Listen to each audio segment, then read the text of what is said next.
Welcome back to the Duo Dialogues YouTube channel, everyone. Today we're tackling something super important, 6 simple ways to express your opinion in English. It's all about getting more confident and sounding more fluent. Exactly. Lots of learners really struggle with this, putting their viewpoints out there clearly. This should give them some good tools. We're not just throwing random phrases at you. We're looking at how each one works a bit differently. Think of it as a secret weapon for sounding confident. Each phrase has its own vibe and when it's best to use it. And we'll show you how to use them in real conversations.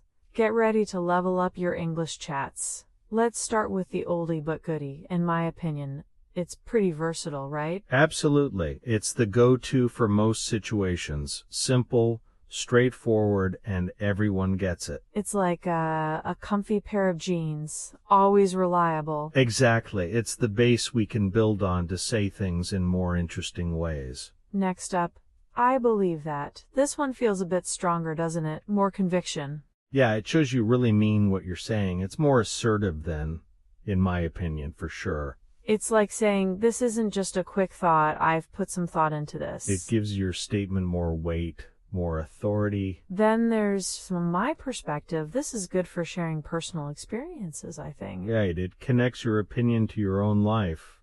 It's really useful in more formal situations. It's a way of saying, this is my unique take based on what I've been through. It makes your opinion feel more real, more authentic. If you ask me, is more casual and friendly? Yeah, it makes things feel more conversational. Perfect for casual chats. It's like inviting the other person into a friendly discussion. It's all about connecting with the other person and making things feel relaxed. To be honest, makes things feel genuine and direct. It shows you're being upfront, even if your opinion isn't popular. It's like saying, I'm going to be straight with you, even if it's not what you want to hear. But don't overuse it, otherwise it loses its impact.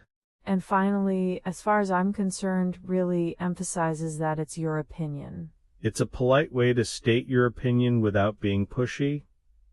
Good for ending a discussion, too. It's a nice way to say, this is how I see it, and that's that. Yeah, a great way to wrap up your part of the conversation. So how can our listeners actually use these phrases? Start by thinking about which phrase fits the situation and the tone you want. Practice using them in everyday conversations. The more you use them, the more natural they'll feel. Don't be afraid to try them out and see what works best for you. A lot of learners hesitate to share their opinions. Any tips for that? Remember, expressing your opinion is a skill you get better at with practice. Start small. Try sharing your thoughts in situations where it's not a big deal if you're wrong. Build your confidence gradually. The more you do it, the easier it gets. Context is super important, isn't it? Totally. Using "if you ask me" in a formal presentation would sound weird. And from my perspective, might feel too formal in a casual chat with friends. Picking the right phrase makes your communication much more effective. Is there more to it than just these phrases? Oh yeah. Being clear, concise, and backing up your points with evidence is key. And being respectful of other people's opinions is essential. Remember, it's a two-way street.